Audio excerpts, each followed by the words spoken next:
प्रिय दोस्तों, आप सभी का स्वागत है हमारे YouTube चैनल पर। आज के वीडियो में हम बात करने वाले हैं कि क्यों भारत में नारी को नरक का द्वार कहा गया है। जिस भारत में नारी को देवी का रूप कहा जाता है, उसमें माता के रूप में देखा जाता है, फिर उसी भारत में क्यों वह नरक का द्वार कहलाने लगी। जिन महान संतों ने नारी को नरक का द्वार बोला तो उनके पीछे क्या रहस्य था, वो कौन से कारण थे जिसके कारण साधु संतों ने नारी को नरक का द्वार कहा। किस प्रकार से मनुष्य के जीवन को नारी नरक बना देती है, आज हम इन कारणों पर बात करने वाले हैं। अगर ये बात कोई सामान्य व्यक्ति कह भी देता तो इतनी बड़ी बात नहीं थी, परंतु ये महान संतों के द्वारा कहा गया है। तो इसके पीछे का रहस्य क्या है, इसे जानना हमें अत्यंत ही आवश्यक है। और ऐसा ही नहीं है कि प्राचीन काल में ही था, आज के युग में भी बहुत से पुरुषों का जीवन नरक के समान बन चुका है। तो उस सम का कारण कहीं ना कहीं पर नारी ही योगदान देती है। ये भी सत्य है कि जिन पुरुषों का जीवन महान रहा है, उनके जीवन में भी नारी ही योगदान देती है। नारी ही निर्धारित करती है कि पुरुष का जीवन सफल होगा या उसका जीवन नरक के समान हो जाएगा। तो किस प्रकार से नारी जीवन को स्वर्ग में भी परिवर्तित कर सकती है और किस प्रकार से नारी जीवन को नरक में भी परिवर्तित कर सकती है, आज के वीडियो में हम कुछ कारणों पर चर्चा करने वाले हैं जो बहुत ही अत्यंत ही महत्वपूर्ण है।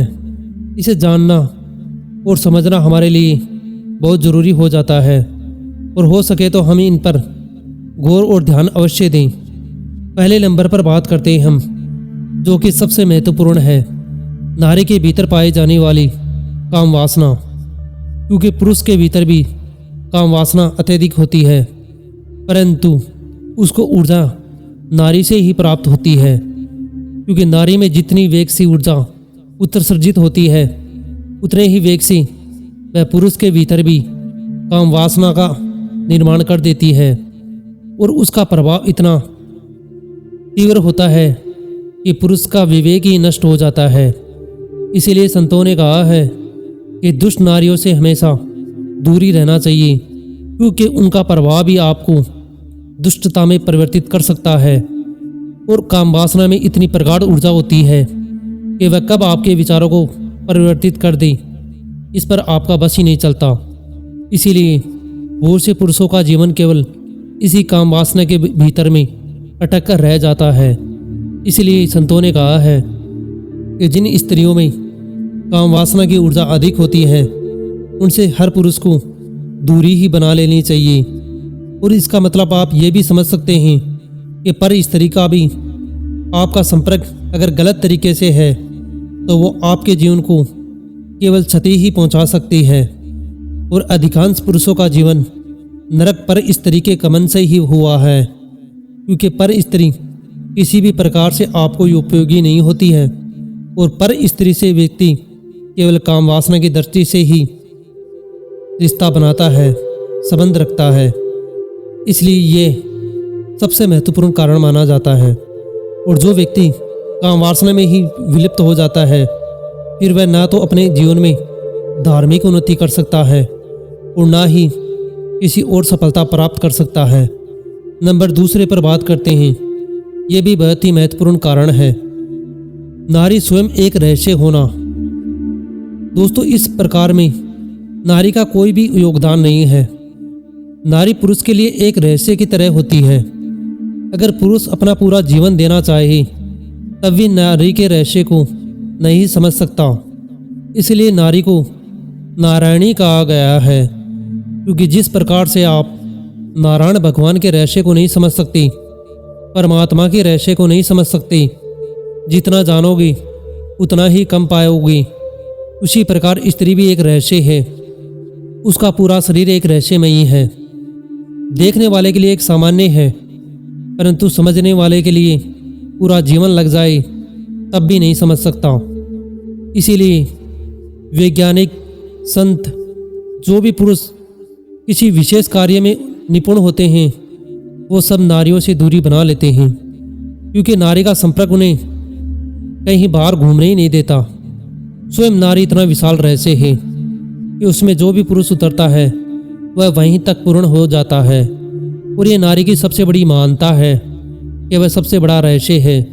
कोई जानना चाहे तो उसे में भी खो सकता है, उसमें परम आनंद का भी अनुभव हो सकता है, और उसे वासना की वस्तु समझकर जीवन में उपयोग करने वालों के लिए केवल वह नरक के रूप में काम करेगी।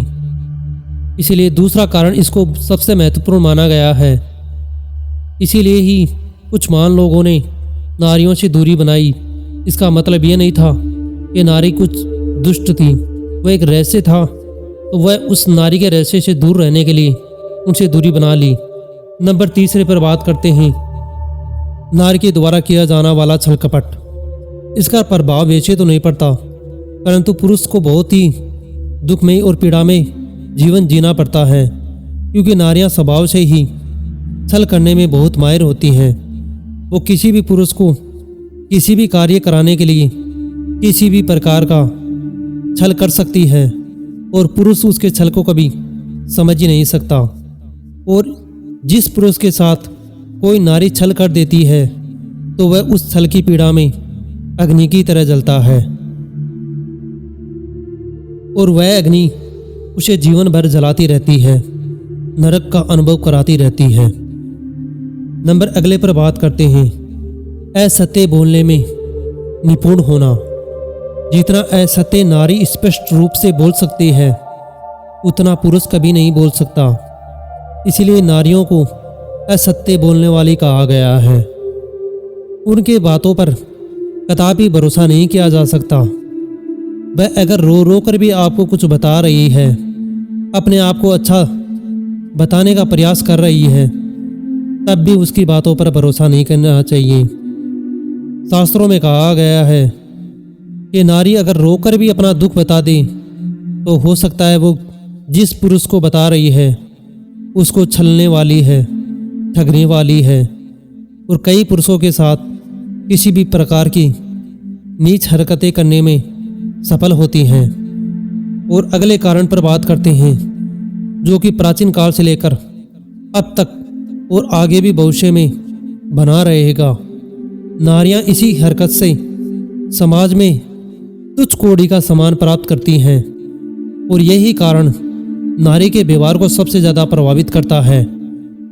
अगर आप इस कारण को समझ लेते हैं तब आप हमेशा अपने जीवन को एक सुव्यवस्थित तरीके से चला सकते हैं, क्योंकि नारियों को धन से अधिक प्रेम होता है।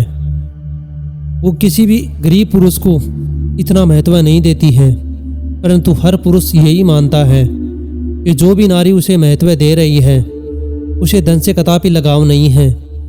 परंतु उस व्यक्ति को एक बात अवश्य सोचना चाहिए, क्या मेरे पास इतना धन है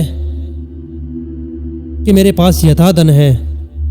तो समझ लेना कि जो भी नारी आपके संपर्क में है वो केवल आपके नहीं, आपके पास मौजूदा धन के संपर्क में है।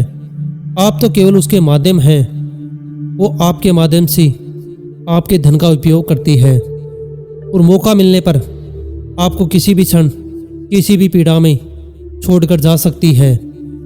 इसीलिए नारियों ने हमेशा अत्यधिक धनवान पुरुषों को खोजा है, और यही उनके जीवन को नरक में भी बदल देता है, क्योंकि जो अत्यधिक धनवान पुरुष होते हैं उनके जीवन में नारियों की कमी नहीं होती। इसलिए वो किसी भी नारी को इतना ज़्यादा महत्व कदापि नहीं देती जितना कि वह नारी समझती है। जब नारी ही महत्व धन के कारण दे रही है तो पुरुष केवल उसी एक वासना की वस्तु के रूप में महत्व देता है। इसलिए इन कारणों को सबसे ज़्यादा माना गया है। मैं आशा करता हूँ कि इस वीडियो में बताए गए कारण आप अच्छी तरीके से समझ पाए होंगे। धन्यवाद।